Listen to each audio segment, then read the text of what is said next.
It's happiness exchange time once again. Every Saturday morning and afternoon at 10:30 and 1:30, thousands of children in the area looked forward to watching and being on the Happiness Exchange. It was a good show. Enjoyed it, and it was pretty big for that time of, you know, in the 50s. Mangum's Don Gilly was on the show when he was just 5 years old. He remembers which toy he got from the birthday tree. I'm going to say in that time period it was Cowboys and Indians. I probably chose a cap gun. I lived way away from here, and my mom brought me over for that particular time. Local children, including Bill Elliott, were able to receive a toy, a slice of cake, and punch while enjoying entertainment for their birthday. It was a staple on Saturday morning TV, a live television show.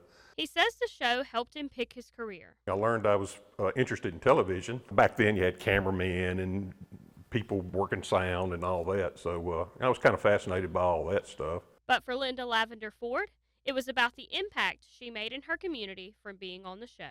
It was fun, and everybody was making memories. It was just precious. It makes me kind of choke up just thinking about the memories. In order for Ford to establish her dance studio, Linda Lavender School of Dance, she and over 40 of her students danced on the show every week. It gave them the chance to be on television. It was a big deal.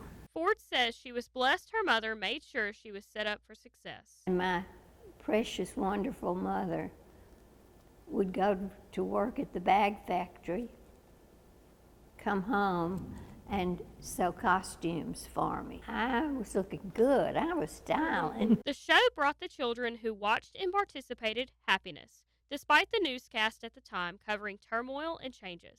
Now, decades later, they are still able to cherish the memories they made. Mainly getting to be on television. And the toy tree, that was the most important thing, is getting to go to the toy tree. In high school, the other students would wait in the hall for me and run their cameras. Oh, here comes Lavender, our superstar. While driving toward the Civic Center, you will see this magnificent water display grabbing your attention. So this was a great donation to the city years ago. It was $100,000 for the KNOE Mall, is what they call it, and the Anna Gray KNOE Fountain. Former Governor James A. KNOE donated the fountain to the community on September 2nd, 1967. Monroe Mayor Friday Ellis says the $100,000 is equivalent to $1 million today. He says it's worth it because it's been dancing to the beat of the music for more than 55 years. It's a 100,000-gallon fountain with lights. It's actually called a color fall, a symphonic color fall. So we still keep music playing around the fountain. The lights light up and dance with the water, and it goes through 27 different cycles. Mayor Ellis says it can light up to each color of the season. Mr. KNOE left a statement in the KNOE TV newsletter saying, in part, it was a privilege to express his gratitude to Monroe in this way in return for the happiness and opportunity the city has afforded him. And this Anna Gray KNOE fountain that you see behind me is only one of several contributions that the family has made to the community. James A. KNOE presented a bill that would have LSU take over the financial operations of the university, or the junior college then. And ULM, formerly known as Ouachita and Northeast Junior Colleges, is the institution Heather Pitchler is referring to.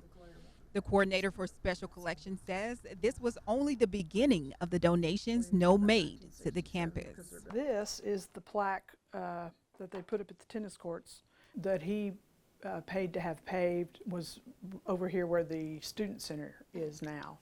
But we had clay tennis courts before, but I think KNOE paid to have it paved, concreted, and maybe the fencing around it. Pitchler says he gave his time and gave thousands of dollars to the school. She says KNOE broadcast the football games and bought the team new uniforms. Pitchler says he also gave a student an interest-free loan to go to law school. Wrote a letter. One of the letters I saw, he told the dean or the president at the time, anytime you need funding or need contributions, just let me know.